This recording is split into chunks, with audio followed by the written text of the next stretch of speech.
What is up, you guys? Teller checking in for UFC Vegas 71. We got some beef on the slow cooker here. Merab, Dvalishvili taking on Petr. A lot of you guys know the history between these two fighters.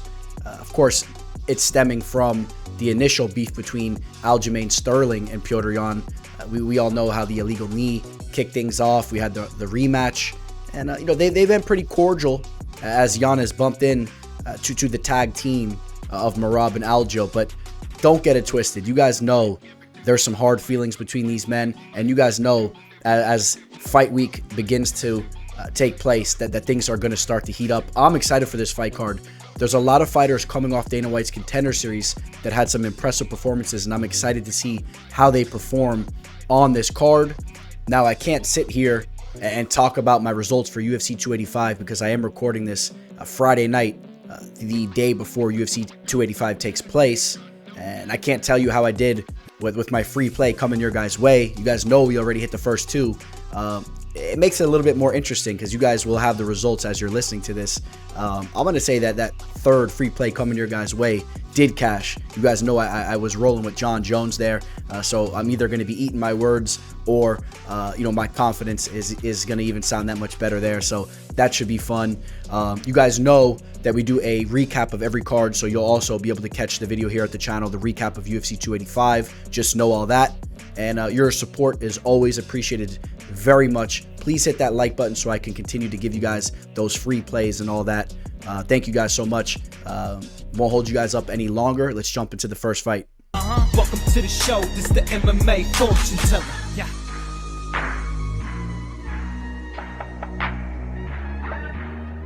The MMA fortune teller. The teller. So kicking the card off, we got Sedriques Dumas taking on Josh Fremd. You guys know Dumas just had a spectacular performance on Dana White's Contender Series. I mean, you couldn't ask for much more. Went out there, submitted the opposition within seconds. And, the fighter that he was taking on in that fight actually was coming in with a lot of respect.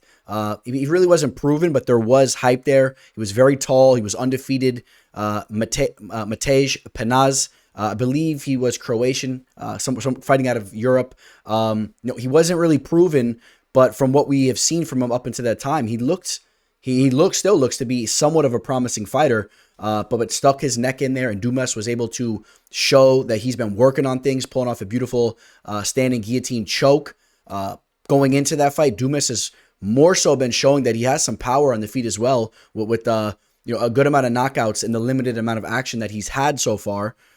Sedriques Dumas, in my opinion, there's some Roosevelt Roberts type of energy coming from him. And I know that Roberts has since been released from the UFC, but Roberts had some moments, and he definitely made some mental errors in there as well, and that led to him being cut from the UFC. But there's some real athletic ability here. There's some real speed in the striking, and there's some maybe under-realized well-roundedness from the fighters. We've seen Roberts go out there and pull off some nice subs here and there, and I think that Dumas is going to show to be more well-rounded than some people think. Breaking down tape on him, some of the fights that he had before coming in to that Dana White's Contender Series fight, I was questioning his takedown defense a little bit. I saw him taken down pretty easily in one of his more recent fights. But you know what? If you watch that entire fight on YouTube, he ended up reversing his opponent, and he ended up getting the better of some of those grappling exchanges as that fight went on. So I think that, again, I think he is a more well-rounded fighter than some people believe, and he has a nice frame for the division. And then on the other hand, you have Josh Fremd. Josh Fremd, he's a fun fighter to watch. Coming into the UFC, he actually has a good amount of knockouts, which maybe not a lot of people realize. Since fighting in the UFC, we've seen him try to push the pace with his grappling, try to go the takedown route based on the type of stylistic matchups that he's had. And then that ended up costing him, right? I mean, he just got submitted by Tresean Gore. And we got to talk about that fight real quick because, nothing but love towards Tresean Gore's way. You guys know he's came through for me.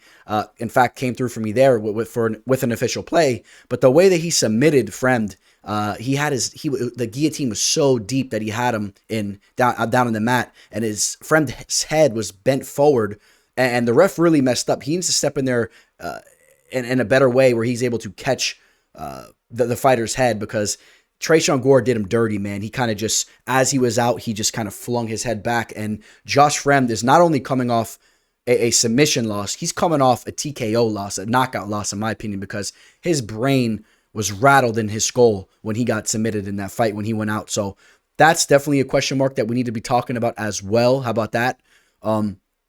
Josh Fremd, 29 years old. And real quick, let's just take a look at what he's been doing. So the 2 losses were against Anthony Hernandez and Tresean Gore.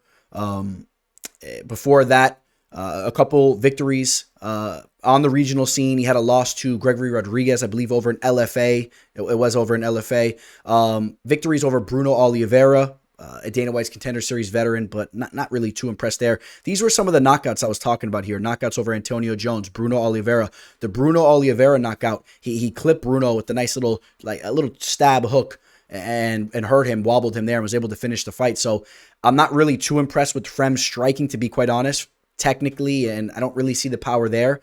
But he's scrappy, and he puts a good amount of output. He has some confidence in his striking, and it's the fight game, man. You guys know they're small gloves, and you never know. He can crack. Anybody can get cracked, excuse me there. So, but if we're being realistic, I'm not overly impressed with the striking. I'm going to say that Dumas can get the better of the striking. And you know what?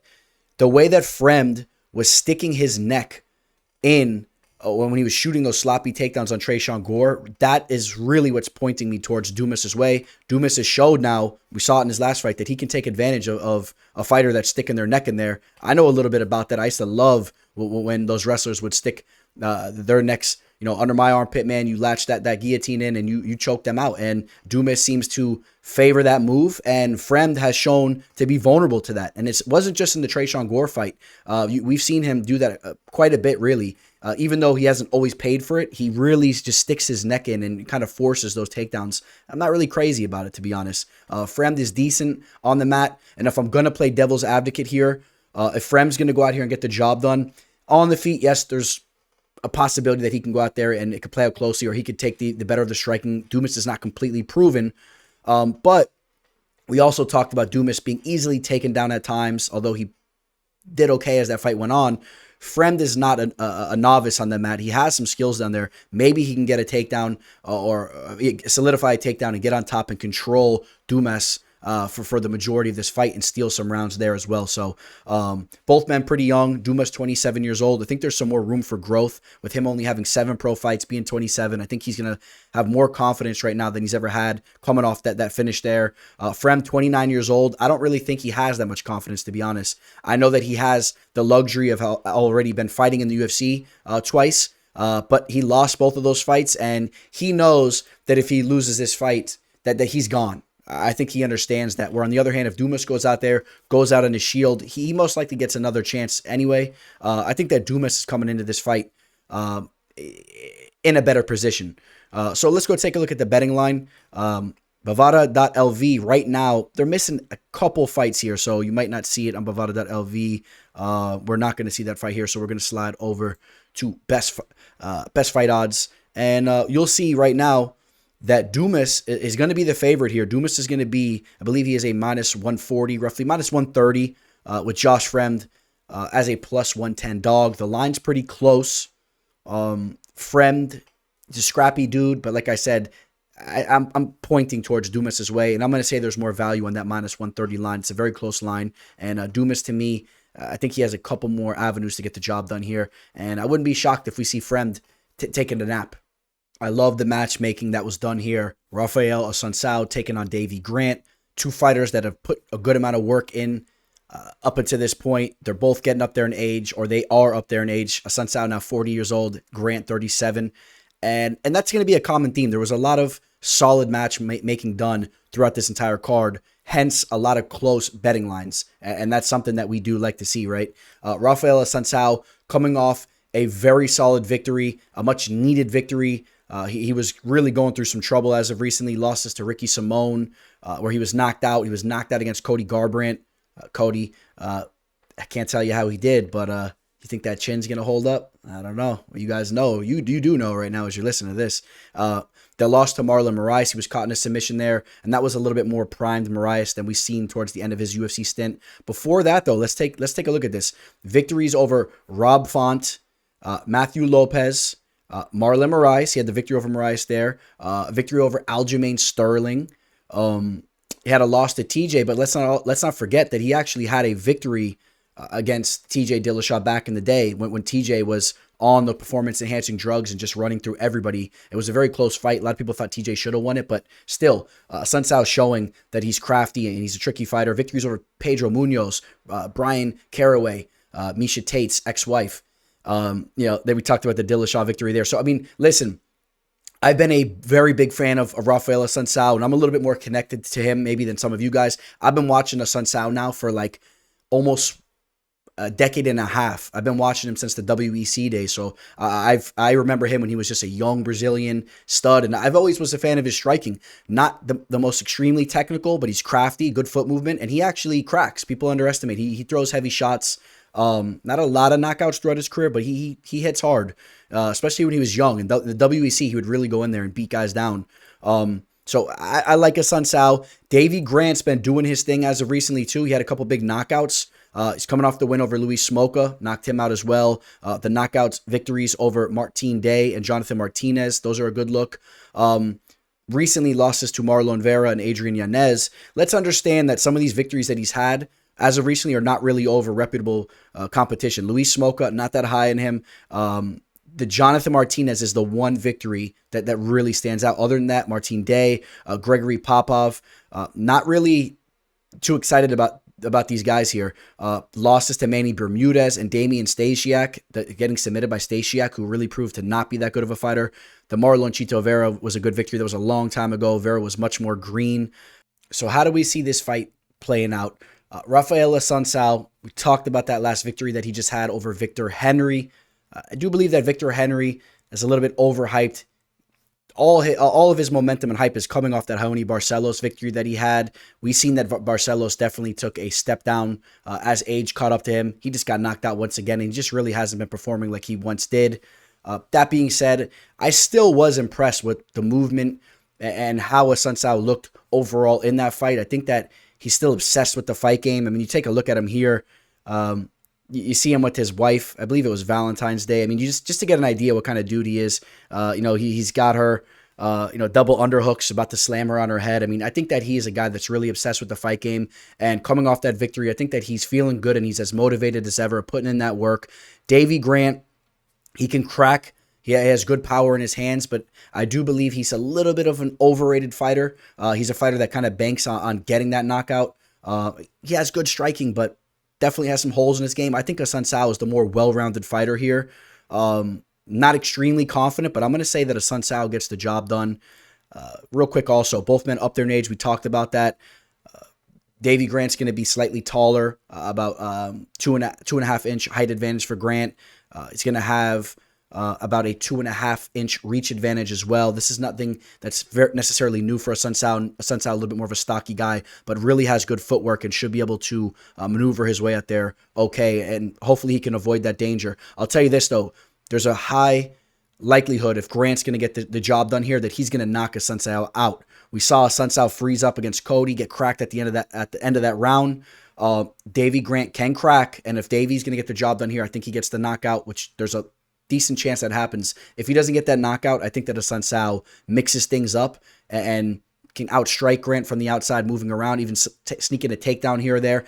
And Raphael Assunção does have some submission skills as well. So that will lead me to point towards Assunção's direction as we take a look at the betting line. Let's see if Bovada.lv has this one up yet. Raphael Assunção, he's a dog here. He's a plus 135 dog. Davey Grant's a minus 165 favorite. So we're taking the dog out for a walk here. You guys know I think there's more value in Assunção. Now, again, I don't say that with a lot of confidence. We're talking about a guy that's 40 years old and coming off some knockouts. But also, it is worth mentioning, we talked about some of the work that he's done real quick. You take a look at the guys that he was losing to as of recently. I am impressed, again, with we talked about that. But, Corey Sandhagen, Marlon Moraes, Cody Garbrandt, hit him with that shot, and Ricky Simone. I mean, those are good level fighters there. And so I think that he can go out there and take out a guy like Davey Grant. Another nice matchup here. Carlston Harris taking on Abubakar Nurmagomedov. Good to see Nurmagomedov staying active. I've been vocal about the fact that a lot of the guys from that crew don't stay as active as they should. and Abubakar was just recently in the cage. Carlston Harris coming off a tough loss against Shavkat Rakhmonov, where he got knocked out in the first round. It's kind of interesting when you think about that fight, right? There was actually a good amount of people picking Carlston there. He was coming into that fight with some decent hype. Obviously, Shavkat had his own hype, but people were hyped up on Carlston as well. He was coming off a first-round knockout over Impa Kasangane. If you remember, that fight was closer to the time that Impa had just recently been kicked in his chin, sweet chin music by Joaquin Buckley. I do believe that his chin was hurt around that time. Impa's kind of fixed things up, right? He's fighting on the regional scene. He's doing his thing. And just to understand that, when we talk about that knockout, Carlston, he's a little bit sloppy on the feet, if you ask me. He throws his punches almost as if it's a street fight. If you guys know what I'm talking about. I mean, you break down tape on him, he's not like a super technical striker. He's just kind of wide with his shots, but he's quick, he's jerky, and he kind of just like slap boxes, obviously with the fist, but he'll crack you up like that. And it does work for him a little bit, especially if his opponent's chin is lacking. I mean, he'll touch you up, but I'm not extremely impressed with his technical abilities on the feet. If we're being honest here. Abubakar Nurmagomedov, I'm not overly impressed with his striking. I think that Carlston definitely has the ability to get the better of Abubakar on the feet. But Abubakar, he can grapple. He has, obviously, the Dagestani wrestling and whatnot. His striking is not horrible. And I do believe that he can mix up things here and get the job done. He's 33 years old. He's coming off a pretty dominant victory over Omar Gachiov. The book isn't out on Gachi. It's kind of hard to judge that fight there. If you guys remember Gachi's the fighter that's coming off Dana White's Contender Series, and it's a little bit hard to get a read on him based on some of his performances. But that being said, I do like the way that Nurmagomedov looked in that fight. He went out there, got the job done, and really dominated that fight with his grappling quite handedly. Before that, a victory over Jared Gooden. The David Zawada loss, he was just kind of lacking there, got caught in that sub. I think it was just a mental error, if we're being honest there. So I think Abubakar can go out here and he could get some takedowns and kind of get the job done. I'm going to edge Abubakar here. Both guys in their mid-30s. Carlston will have that reach advantage, a 4-inch reach advantage. He's going to be an inch taller. And Abubakar is going to be the dog going into this fight as well. So right now, Abubakar Nurmagomedov is a plus 120. Carlston Harris a minus 145. I think that Abubakar will just be a little bit more technical overall. And I could easily see him getting the job done here. I think that line might come down to be a little bit more of an even line towards the fight. We'll see. I think there's more value on Abubakar Nurmagomedov. I think that he wins the decision and takes that fight. It's a close one, though. Tony Gravely taking on Victor Henry. Speak of the devil. We were just chirping it up about Victor Henry and about the fact that he's a little bit overrated based on that Raoni Barcelos victory that he had. He came into that fight, took that fight on short notice, I believe. Seemed to be fortunate to have an opportunity to even step foot in the octagon. There's a lot of fighters that put in work in the regional scene that never really get that opportunity. Henry went in there, was a massive underdog against Raoni Barcelos, and he went out there and he outpointed Barcelos and took the nod there. Then, in his last fight, we talked about how he just lost to a guy that's 40 years old and Raphael Assunção, who's coming off, 4 losses in a row. Victor Henry was the big-time favorite, and then he drops the ball. So, victory over Albert Morales. If you guys remember Morales, ex-UFC fighter before that. A loss to Denis Lavrentiev. Victories over a lot of unrecognizable names, but getting the job done nonetheless. Victor Henry, 22-6, 28 pro fights. He's been putting in work. We talked about that. He's 35 years old. Although he's new to the UFC, he is a seasoned veteran. Tony Gravely, you guys know I'm a fan of Gravely. I like some of the moves that Gravely has done. He's been training at American Top Team for a while. He's a lifelong martial artist. You guys know that. He has the wrestling background, the Taekwondo background. I like the people that he surrounds himself with over at American Top Team. You see him shoulder to shoulder quite frequently with some very legit fighters, Kyoji, Haraguchi, guys like that, right, over at American Top Team. And Tony is still decently young. I mean, he's only 31 years old. I mean, he's creeping right now to the prime of his career. And we could talk about some of the work that he's done. He's coming off a loss to Javid Basharat. You guys know I'm very high on Javid. They went to a decision. I don't necessarily hold him to the fire, as I like to say. Before that, victories over Johnny Munoz, Simon Oliveira. Had a loss to Nate Maness before that. I think that was a fight that he just made a mistake, right? He got knocked out, and but just understand that his chin has been tested and he has been flatlined. So when you see a fighter get flatlined like that, there is always that possibility that fight taking place. Let's see here, 2021. It's been a little bit, but Tony Gravely, like I said, a decently well-rounded fighter. I don't think that he's really the best athlete. He's a little slow at times, although he's technical, he's tough. He's good at some things, but he is not the most athletic. He's not the quickest, most explosive athlete that you'll see in there. And we got to talk about how they match up physically. Tony is going to be about 2 inches shorter here. He'll actually have a 1-inch reach advantage. And I'm going to roll with Tony here. I'm going to roll with my boy Tony, Big T. I think that he surrounds himself with some very, very good talent, and I think that he's live to get the job done here. Let's take a look at the line here. The live line, and you're going to see that we have another slight underdog that I'm siding with here. Excuse me, guys. I'm amped up on the coffee right now, guys. So if you guys are hearing me kind of stumble over my words, I got to take a breath and slow down because I'm on my 2.5 cup of coffee as I'm recording this, so I'll pace it a little bit. But again, another close betting line. And I'm siding with the dog, and obviously that means that I feel that there's value on the dog here once again.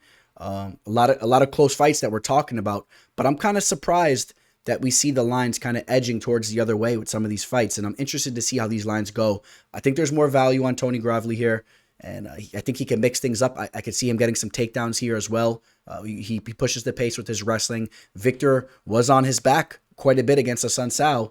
In that fight, I could see Gravely doing something similar there.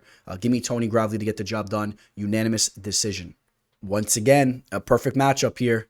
It seems the UFC brass, Sean Shelby and those boys must be following the teller with my Sunday matchmaking that I've been doing. I think I've been doing a hell of a job of my matchmaking, but I'm telling you, the UFC really hit this fight card up nice.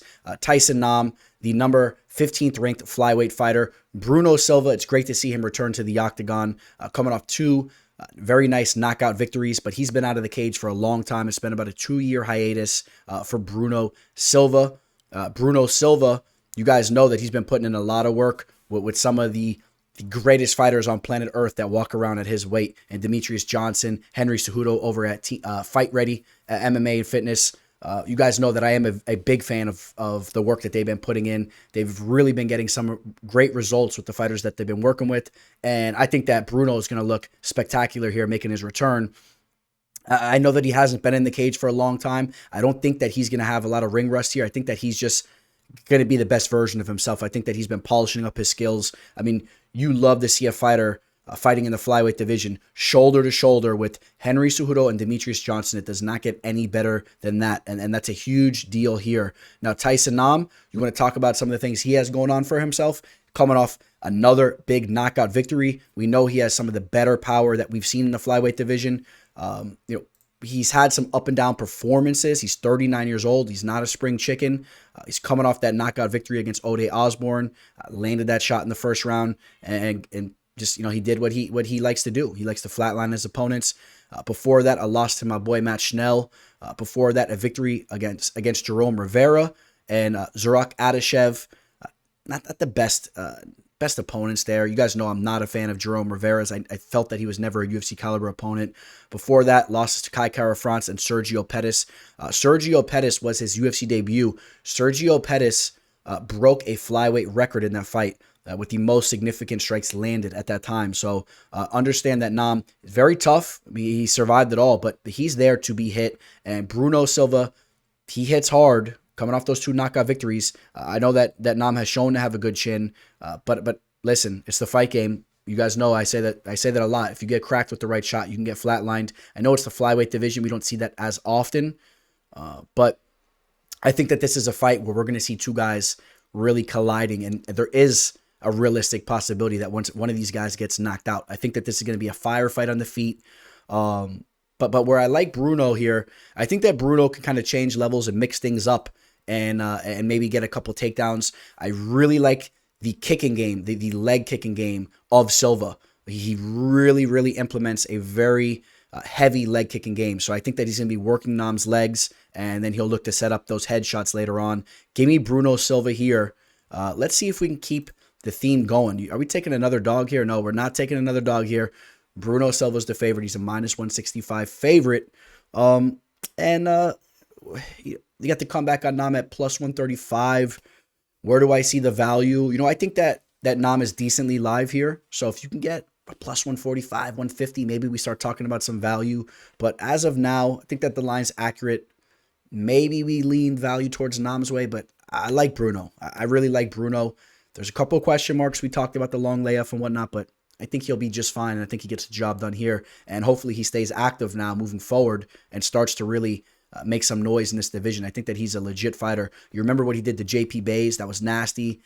Buzzsawed him, ran right through him. I think that we could see a lot of that from him moving forward. There we go. We got the biggest favorite of the card. Maybe that'll be a new little thing we'll add to the show.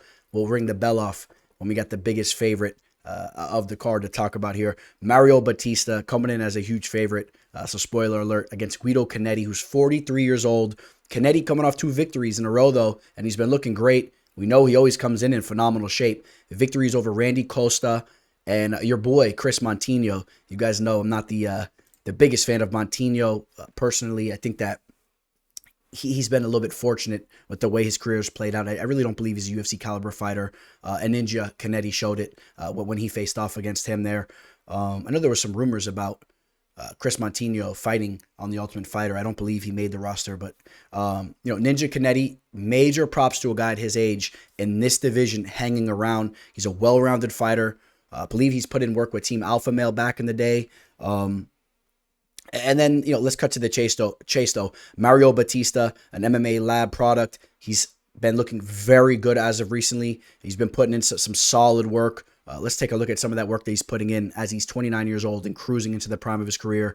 Victories over Benito Lopez, submitted my old arch nemesis, Brian Kelleher, so he gets extra props there. The victory over Jay Perrin, not that high on the level of opponent there. How about the loss to Trevin Jones? I can't tell you how Trevin did this weekend. You guys know that, but Trevin can crack, and Trevin caught him there. Before that, victories over Miles Johns and Jin Soo Sun. Lost to Corey Sandhagen. That's never really that bad of a look. I think that Mario Bautista is really starting to hit his stride here. He's a well-rounded fighter. He throws a lot of diverse attacks at his opponent on the feet, at his opponents, and I like that. I got to side with the younger, more primed Mario Bautista here. 29 years old, brings in a 4-inch reach advantage. He'll be 3 inches taller. He just has so many things going for him in this matchup here. But just understand that Guido Cannetti is a scrappy dude. He's a well-rounded dude. And if Mario Bautista slips up, Cannetti can possibly make him pay there. So, we're going to talk about the betting line here, and it's probably going to be a little ridiculous for as far as I'm concerned. Mario Bautista is a -1,000 to come back on Cannetti at +600. I think that's a little off, right? Value on Cannetti here. People are really holding Cannetti to the fire based on his age and the frame disadvantage. But Cannetti is a guy that's not messing around. He's going out there to get the job done. He's not lacking any type of confidence, but he will be outgunned here. And I could see Bautista possibly getting a finish in this fight. I could see Father Time catching up with Cannetti. At the very least, Bautista gets a unanimous decision here. We get a flyweight scrap here. JJ Aldrich taking on Ariane Lipski. Ariane Lipski coming back down to the flyweight division. She just had a victory over Mandy Baum in this division. Then she chose to go up to the bantamweight division. She got knocked out by Priscilla Cachoeira. And like I said, she makes a return here. JJ Aldrich is a tough fighter to be facing as you're coming in off a knockout loss. JJ has some very solid boxing. You guys know I've been a big fan of her. Her stand-up in general, really, she has that tricky southpaw stance.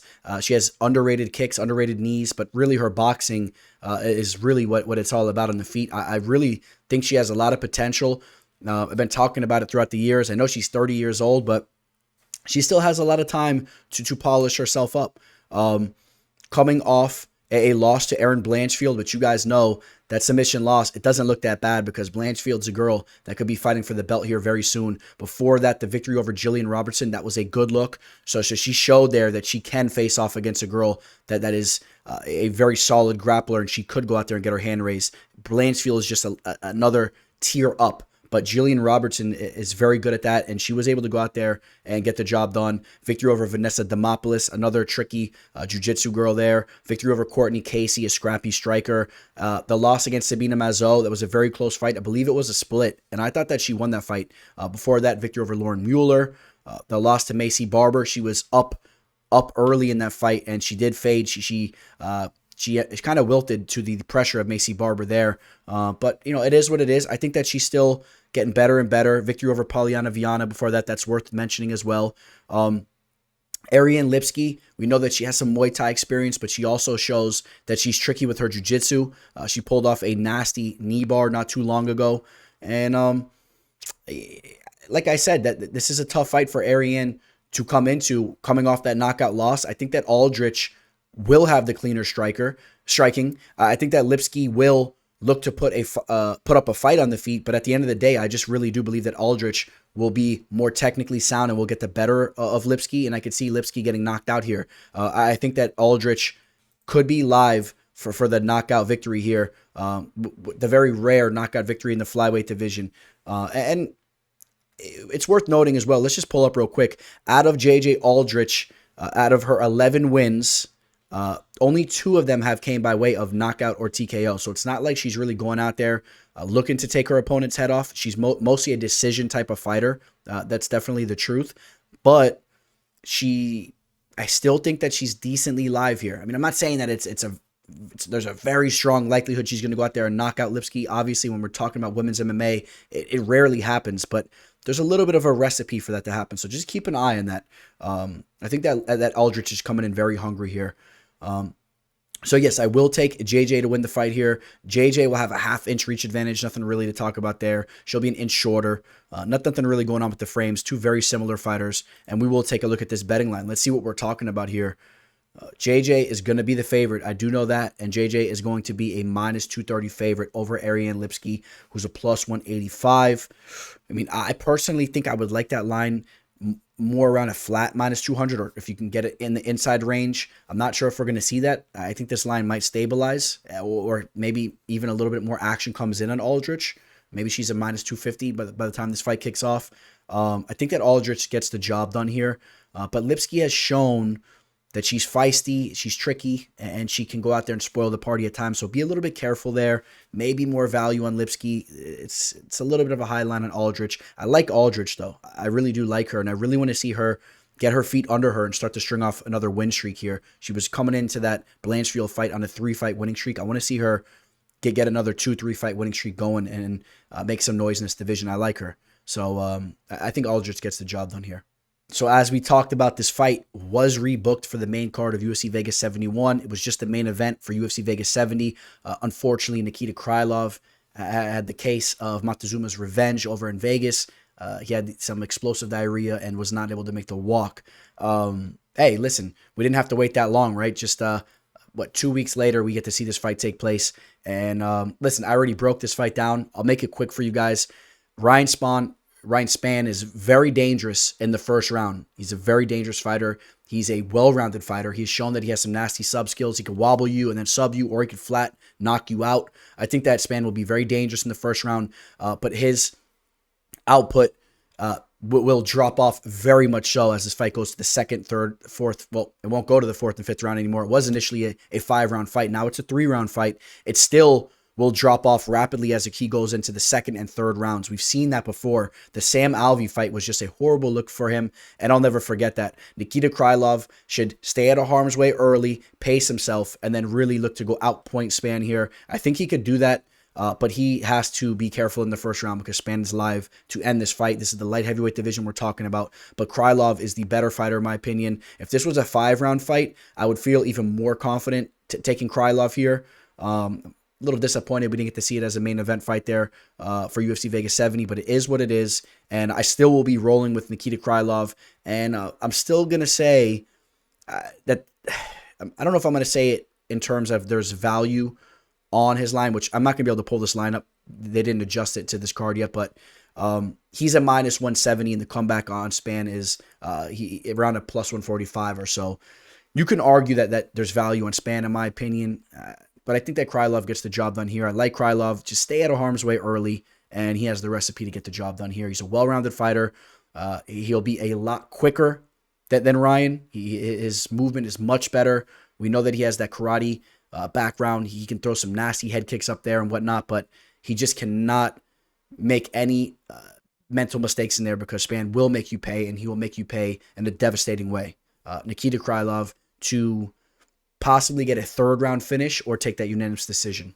Two Dana White's Contender Series veterans here, Łukasz, Brzeski taking on Carl Williams. Now, Łukasz has had an opportunity to get that UFC fight under his belt at this point in time. Carl Williams making his UFC debut. If you guys remember, Carl Williams came into that Dana White's Contender Series fight as a heavy underdog. If you guys remember, he was facing off against Jimmy Lawson, the former Penn State wrestler, a guy that was in a limited amount of fights. Jimmy was going out there and handling business. He's a fighter that showed a lot of promise, depending on how you want to look at that now.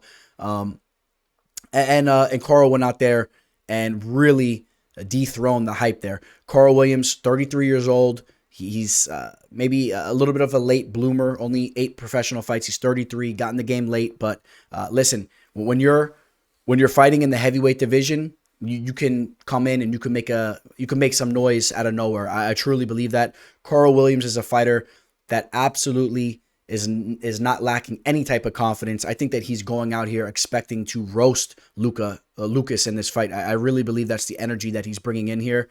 How about solidifying the takedowns that he did against the Penn State wrestler in that fight? I mean, that's impressive, right? This is a guy that's now shown that he's well-rounded. He can crack on the feet as well. He has heavy hands. And then on the other hand, Brzeski, we talked about how he has already made his UFC debut, took on Martin Buday. That's a fight that I think if you ask a lot of people, they'll go one way or the other way. It was a very, very close fight. Brzeski, he's a tough dude.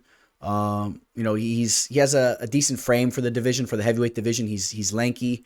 I don't know if I should say lanky. That's not the right word, but he's long. He has a 78-inch reach. He'll have a 1-inch reach advantage here. Both men 6'3". You guys know the new format that I use. They go by inches here. So I had to crack open the mental calculator. 12, 24, 36, 48, 60. 60 inches is 5 foot flat, so add another 15 inches. We're talking 6'3" for both men. For you guys, I'll crack open the mental calculator. I'm not a big fan of that. I was always a guy that hated math, but when we're talking fight math, it's a little different, right? It's more exciting. Łukasz also, we'll take a look here. Out of his 11 or 12 fights, including the no contest and the draw, we're talking about a guy that has had 5 knockout victories out of his 8 wins. That's a pretty good ratio there. We're talking about 63% of his wins coming by way of knockout. Is he live maybe to land a big shot? This is the heavyweight division.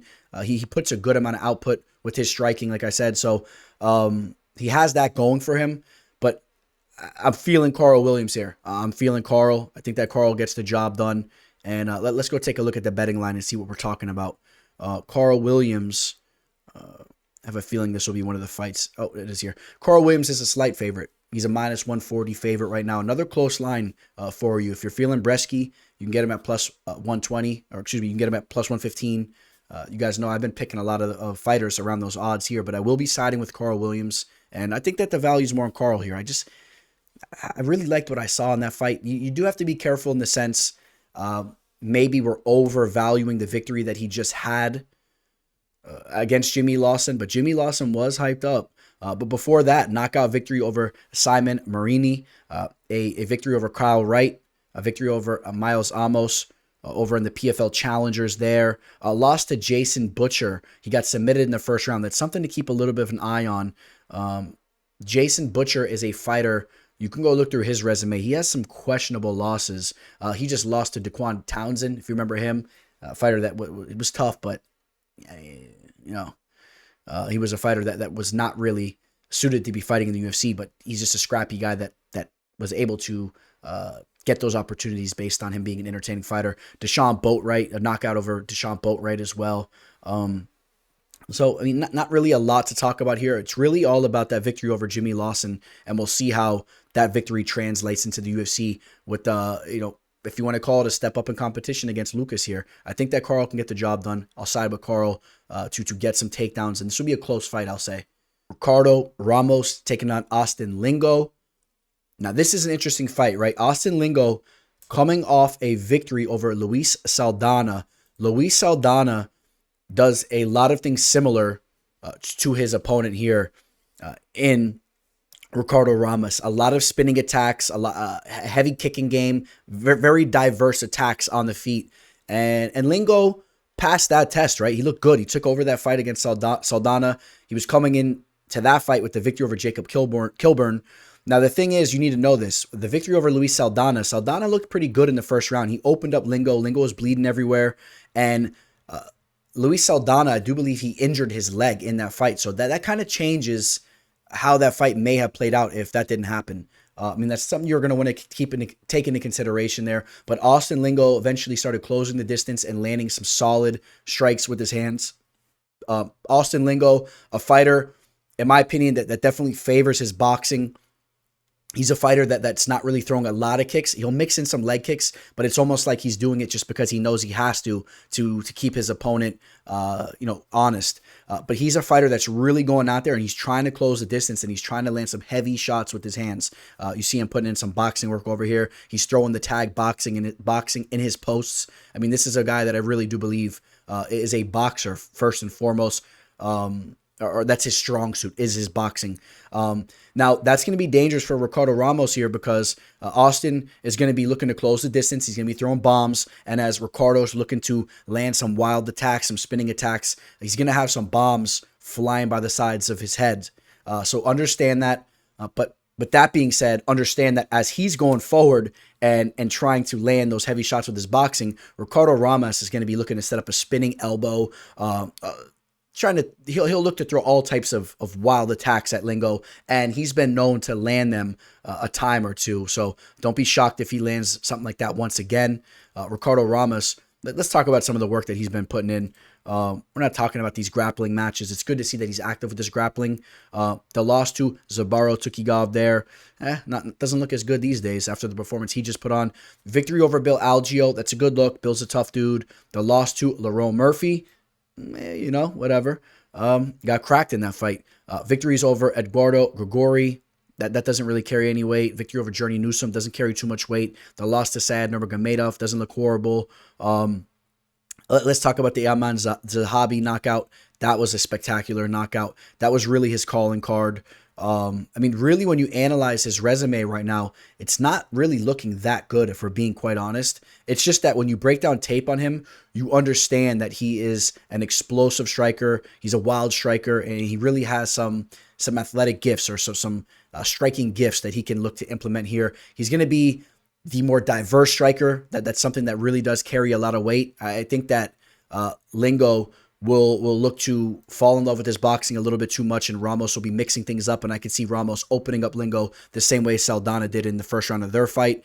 Hopefully Ramos doesn't get injured, and I could see Ramos kind of stabilizing control on the feet there. This is going to be a very fun fight. I'm telling you guys, put a little asterisk next to this fight. This is going to be a fun one. As I was just breaking down tape on these guys, this has all the makings for fight of the night or some type of a bonus coming with this matchup here. Both men creeping up to their 30s and their upper 20s, really at a solid age right now. These guys are primed. Ramos will have a 2-inch reach advantage. He will be an inch shorter, however. So you keep an eye out for Austin's boxing. Well, Ramos, you watch the spinning attacks and all the diverse attacks there. I'm siding with Ricardo Ramos. I was close to poking another dog play at you guys with Austin Lingo, and I'm letting you guys know I think that he's alive to land a big shot with his hands and stir some things up. But overall, I got to lean Ramos here. You got to take the more well-rounded striker, the more diverse striker. And just the fact that Saldana was injured kind of shakes things up as you break down tape on that victory. That would have been a very big victory if Saldana didn't get injured. I didn't like the way he was limping around. It kind of took a little bit of zest away from that victory for Lingo. Lingo's a big-time underdog here. He's a plus 225. Ramos is just about a 3-1 favorite, a minus 285.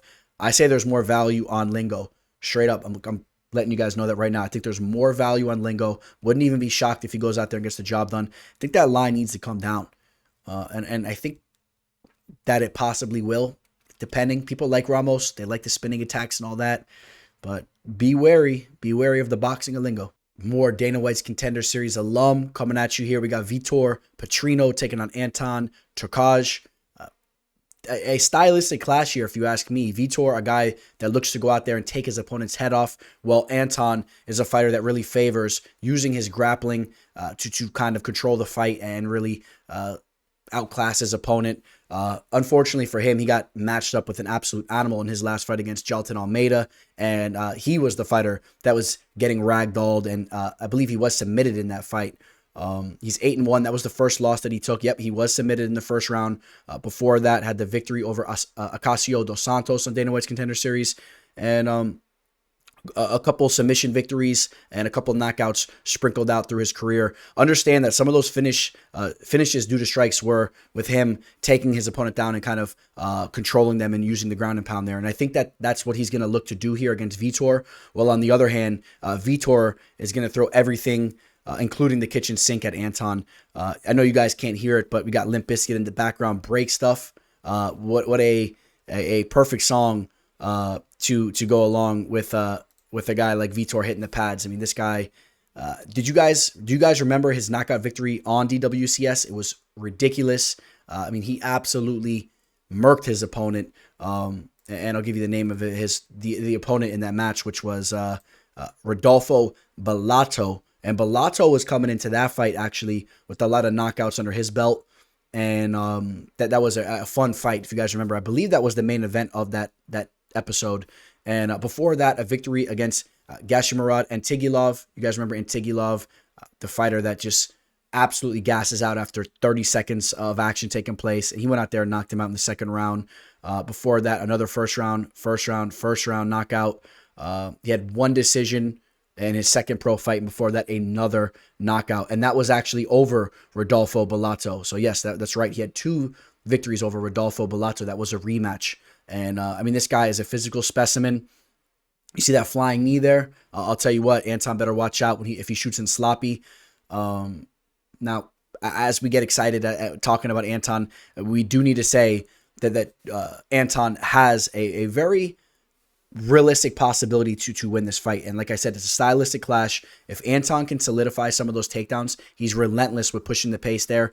If he can kind of gas out Vitor, there is a possibility that he drags him into deep waters and takes this fight. I really do believe that there's a possibility there. Anton's pretty good at that. His jiu-jitsu's good, and he's a big guy. We take a look at the frames here. Anton is going to have a 2-inch height advantage here. He's 6'4" with the comeback of 6'2" on Vitor. Both guys roughly a 78-inch reach, so very similar there.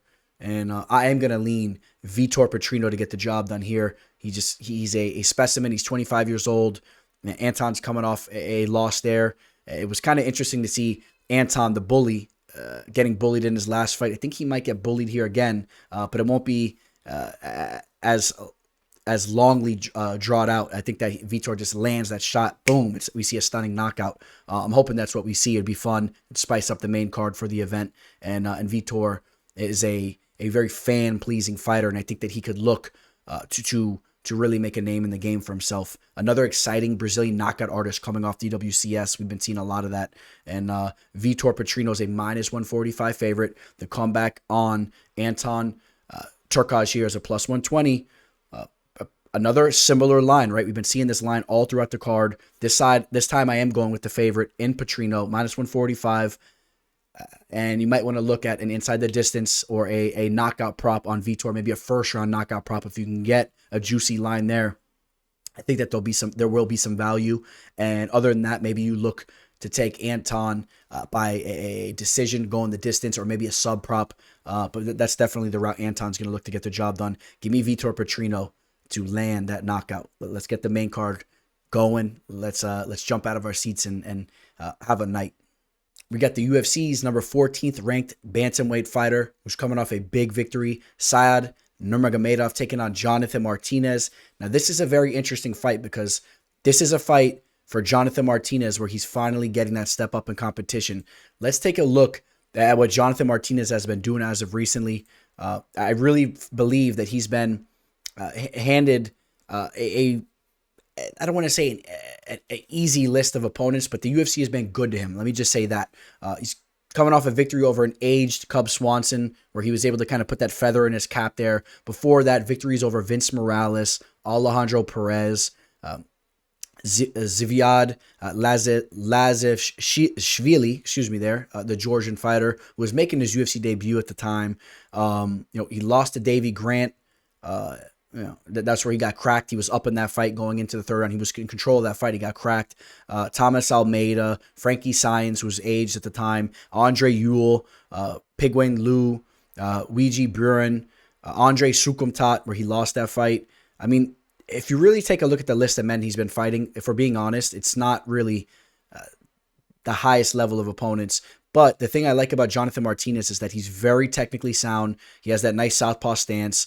You see him over here with Chris Gutierrez at Factory X. And, it's a common theme from these guys. They're very technically sound. You guys know I'm a big fan of Gutierrez as well. He delivered, got that knockout over Frankie. And that's what these guys do well. I believe that they're groomed and coached very well.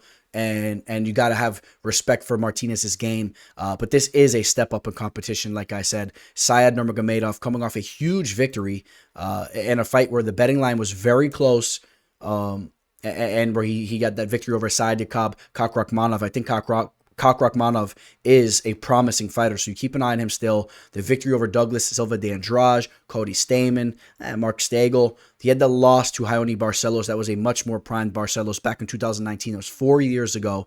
Ricardo Ramos, Justin Scoggins. Anderson Dos Santos. I like the list of men that Nurmagomedov has went out there and taken out. He's 30 years old now. He's a very well-rounded and dangerous fighter. He has nasty kicks, but we've seen time and time again that he can go out there and he could sub you. 5 subs out of his 17 wins. Almost 1/3 of his victories coming by way of submission. Coming off another submission victory in his last fight. Both men have a 70-inch reach here. Both men the same height.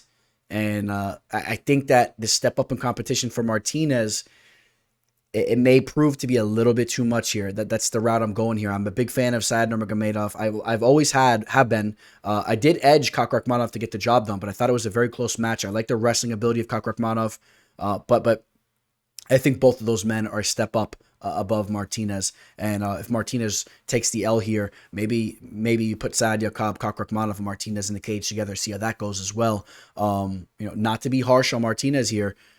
Like I said, I feel it's a step up above. But you know what? Martinez is 28 years old, and it's the time to see what he's about, and it's time to see if he can crack the top 15. If he gets a victory over Syed Nurmagomedov, I think he cracks the top 15 of the division, and it'll be huge for him. I'm just gonna say that Syed's gonna be a little bit too much. He's wiry. He has very fast kicks. The submission game is nasty. He's a stud athlete. And I'm siding with him to get the job done here. Let's go take a look at the betting line and see what we're talking about. Syed Nurmagomedov is a -200, a flat -200, 2-1 favorite. The comeback on Martinez +160. Is there value on the dog there at +160? If you guys want to argue that, I wouldn't go back and forth with you too much there. I kind of see what you guys are talking about if you believe there's value on Martinez there. I just think that Nurmagomedov is going to get the job done. I think that he's proving to be a serious contender in the division. I think that he's going to string off a couple more victories to come and really start to make some noise towards the top of the mountain in this division. So give me Syed Nurmagomedov to get the job done here, and he's always live for a finish. Maybe we see a head kick knockout, or he wobbles Martinez and then pulls off a sub. He's live for all that type of stuff. We got a heavyweight clash here. Alexander Volkov taking on Alexander Romanov. Another stylistic clash. I think this is a clear stylistic clash. Alexander Volkov, one of the better strikers that we've ever seen do it in the heavyweight division. I know we've been talking about Cyril Gane and how technical his striking is. Volkov is a fighter that you could really put towards the top of the UFC's heavyweight division as far as the striking goes. Not necessarily a knockout artist, but from a volume standpoint and just a technical standpoint, Volkov is there. You guys remember what he did to Derek Lewis? I think he had a striking record for the heavyweight division in that fight. Of course, he got caught with seconds to go, but he's well-rounded. He has heavy kicks, good boxing. And Alexander Romanov, let's talk about Romanov, the elephant in the room. He's an absolute wrecking ball in the first round, has some serious wrestling. I mean, good luck stuffing his takedown in the first round. I mean, he goes out there, he just looks to bulldoze straight through you. I think he should snag up that nickname from Tanner Boser because he is the real wrecking ball. If that's even the bulldozer is where I meant to go with that. He's a bulldozer. And but his gas tank, man, his gas tank is very questionable. I learned that against Juan Espino, where I had some action on Romanov there. I had him mixed in a parlay or something that night. And if you remember, he was very lucky to walk away with that fight being a draw. He should have lost that fight, in fact. Or actually, did he win that fight? Let me pull it up. If you guys remember, that was that whole thing where when the fight was stopped due to the illegal strike or whatever, they went to the judges' scorecards and they actually had to judge the third round where there was only seconds that took place. And Juan Espino was in complete control of that fight. And yeah, he did get a victory over him. It was not warranted. There was 1 minute and 5 seconds taking place in the third round. Nothing had happened. But Juan Espino showed that if you give some resistance against Romanov and make him work, that he breathes heavy. He's not really that polished with his striking at all. And, after that victory, a victory over Jared Vandera, a victory over Chase Sherman, we're talking about some of the most low-level fighters in the UFC. And then he takes a loss to Marcin Tybura, who's been doing his thing. But, I mean, if you want to take a look at the recipe to defeat Romanov, it's there. Alexander Volkov, he may get taken down early in this fight. But we've seen that he does not wilt. He does not give in. If you remember the Curtis Blades fight, that was a 5-round fight, I do believe. And Volkov continued to work back up to his feet. And he's been working on his wrestling, as you see it here. I think that Romanov's going to be in trouble here. I think that Romanov can try to maybe potentially get the finish early in the first round. I think that if he doesn't, he's going to be in trouble because I don't see him consistently getting those takedowns on Volkov. And I'm going to say Volkov can definitely hurt him on the feet. Let's talk about how these men match up physically, because with the frame of Volkov, it's always interesting to talk about. Volkov has a 5-inch reach advantage here. He's 5 inches taller. He's still only 34 years old for the heavyweight division, and a lot of experience under his belt. 45 pro fights. As of recently, coming off a win against Jairzinho Rosenstruck, one of the more dangerous men in the division. Losses to Tom Aspinall, Cyril Gahn. I mean, that's the cream of the crop right there. Curtis Blades. We're talking about the three of the best heavyweight UFC fighters right now in the game. Ngannou's gone. John Jones hasn't proved himself at this point. Again, I'm recording this Friday, so how did that play out? But you guys catch my drift here. I'm a big fan of Volkov's. I think that Volkov has the stylistic ability to really play around with Romanov in the second and third rounds. Just has to withstand that early fury from Romanov, and we'll see how that goes. But do understand that Romanov is a absolute, just an absolute bulldozer, like I said, in the first round. So we'll see how that plays out in the first round. And I do believe that Romanov's the type of fighter that can go out there and finish you early. But Volkov he's too seasoned for that, in my opinion. So I'm going to lean Romanov to get the job done here. And I could see, Volkov. I'm going to lean Volkov to get the job done here. And I could see Romanov wilting and Volkov even getting a finish in the second or third rounds. And let's go take a look at the betting line here. I am excited for that fight. I like that matchup a lot. And Volkov is the slight underdog at even odds, with Alexander Romanov being the -120 favorite. If you're siding with Romanov, you better hope that his cardio holds up and maybe he can continue to get those takedowns from the first and second round, take those first 2 rounds. But I'm sure he's working on things too. He knows he needs to work on his cardio and he needs to work on lasting longer in his fights, but it just doesn't seem like he's been able to fix that up until now. And we're talking about a guy that's 32 years old. Give me Alexander Volkov to get the job done. Give me him with a late finish here as well. If you guys are looking for a new sports book, do not hesitate to reach out to me. I'll send you over my referral link. You'll get an added bonus to your account, and I will give you a free betting package for any UFC fight card that you want to use it for. That offer is always there for you guys. All right, here we go. We got the main event. We talked about that beef on the slow cooker. Petr Yan and Merab Dvalishvili. You guys know that these guys have been cordial as of recently when they've seen each other. But like I said, I expect things to really start to heat up as we go into this fight. And even though Yan has been being a little bit more mature these days, you know what he's all about. And you know the look he's going to have as he sees Merab. He's going to go out there and look to take him out. Petr Yan has to be more hungry than ever. Coming off another questionable loss, he feels that the judges have been really sticking it to him. Coming off that loss to Sean O'Malley. I believe that was a split loss. And depending on how you looked at that fight, I definitely thought that he did enough to get the job done there. I was a little surprised. I know some people have said that they've rewatched the tape, and some people, I think Rogan was talking about that recently, that Sean O'Malley actually did much better than he initially thought. I think that's a bunch of mumbo jumbo. O'Malley did some things okay, but Jan should have got the nod there, and Jan should have got the finish over Sterling the first time, and it is his fault the second fight that he had his back taken in that round. But I thought that he did enough to take that fight as well. It was very close. But I haven't been overly impressed with some of his performances as of recently. Again, we talk about the rematch against Sterling. We talk about the O'Malley fight. I feel that he could have done more, and he should have done more. So, yeah, I am a little disappointed in him. I think he really needs to step it up here. We know that his standing is as technical as it gets for the division. He can switch stances. He does it all. Beautiful kicks, beautiful boxing. Merab, a little bit more of a Tasmanian devil, a little bit more of a grappling type of fighter, but has shown that he has some power, and he's been working on his striking as well. Non-stop movement. He's a tricky guy. I could easily see Merab coming in here and spoiling the party. I could see him holding Jan up against the cage. Merab has as good of a gas tank as it gets, and I could see him really going out there and using his wrestling to try to control Jan. We know that his camp and his teammate Sterling and all them have the recipe.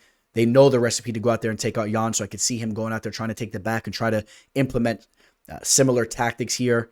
I've been very back and forth with who I was going to pick for this fight. And I'll let you guys know right now, I was going to take Merab to win this fight. And I do believe that he's live to come out here and spoil the party and really frustrate Jan. But you know what? I'm going to give Jan another chance here. The more I was diving into the tape, I think that Jan could be a little bit of a tough matchup for Merab as well. I think that with his footwork and his takedown defense and whatnot, I think that he can get the better of Merab in the striking range as they're throwing down in the middle of the cage. And I think that Jan can avoid being smothered too much here. And I think that he could obviously get the better of the striking. And I think he will get the better of the striking when they're at range. But he needs to use his footwork very well. He needs to keep Merab off him. And I think he rises to the occasion here. I'm going to say that he rises to the occasion and he gets the job done. This is a very fun fight. I'm very excited for this. I hope that the drama really gets stirred up. I don't want to see any of that friendly type stuff. I want to see these guys going at it. I want to see them chirping. I want to see them going at it at the weigh-ins and all that. And I hope that's what we see. Merab will have a 1-inch reach advantage. Jan is 1.5 inches taller. Both men, very, very good fighters. They both have lost 4 times at this point in time. Almost the same amount of wins. They're similar in a lot of areas. And I'm going to lean with Petr Yan. Jan only 30 years old as well. Take that into consideration, right? I think people are thinking he's a little older than he is. He still has a lot to offer, and I think that he has revenge on his mind right now, and he's coming back to hold that gold once again. I'm giving him one more chance here. Let's go take a look at the betting line. Believe there's been a lot of action coming in on Petr Yan. He's a -220 now. Come back on Merab at +175. I think there's more value on Merab here. Let's take a look at how this line has been moving thus far, and understand that we still have a lot of time until the fight. We have a nice week into the fight. As of now, the public is definitely throwing their money towards Petr Yan's way. Just about a week ago, he opened as a -165 favorite at BetMGM, and he's already now a -225. So again, I feel the values on Merab. If that line goes ridiculously towards Jan's way and you can get a crazy line on Merab, I think that might be a good idea. But I do expect this line to go a little bit back and forth, so we'll see how that goes. And I can't wait. So that will wrap up UFC Vegas 71. You guys obviously know I'm excited for the main event. But I do believe that this is a little bit of a sleeper card. Not a lot of huge names besides the main event, but fights that really should play out to be exciting and entertaining. So yeah, I am excited for this fight card. I hope you guys are all doing well out there. I guess I'll bring up the fact that you guys have seen the growth with my channel, but I'll go back to that. But again, there's going to be a lot more growth coming from this channel. But I just want to really quickly, I won't make it long, but point towards the direction. I hope you guys are really getting on your horse and you're taking control of your guys' situation. I've been feeling great. I've been putting a lot more work into the gym these days. I've been eating cleaner. I've been feeling good. I cut a couple other things out that I was probably messing around with too much. You know, I like my edibles, you know, smoke a little bit, this and that. Been slowing down on some of those things. Drinking, you know, limiting the drinking a little bit towards just to specific times in the weekend and whatnot, kind of cleaning up some of that type of stuff. And I've been feeling really good. So if you guys feel that you guys need to do a little bit of that, you know, sometimes you feel you need to do that, and you tell yourself all the time, but you just go through the weeks and weeks and months, and you just continue to still do what you do. The best way to do it is just to do it. And once you start it, it just begins to snowball and you feel good. So for those of you guys that feel you need to really grasp yourself and what you got going on, do that. All right, guys. So I'll just always be here chirping that kind of stuff into your guys' ears as we close these shows out, because I think it's important. And I think that it's cool that I got some of you guys, your guys' attention here at the end of this video. So hopefully it helps you guys out. And I truly think that that's cool. And I would love for that to actually have an impact on some of you guys. So much love to all you guys. And I'll sign out on that note. Signing out, Teller. Welcome to the show. This the MMA fortune teller. Yeah.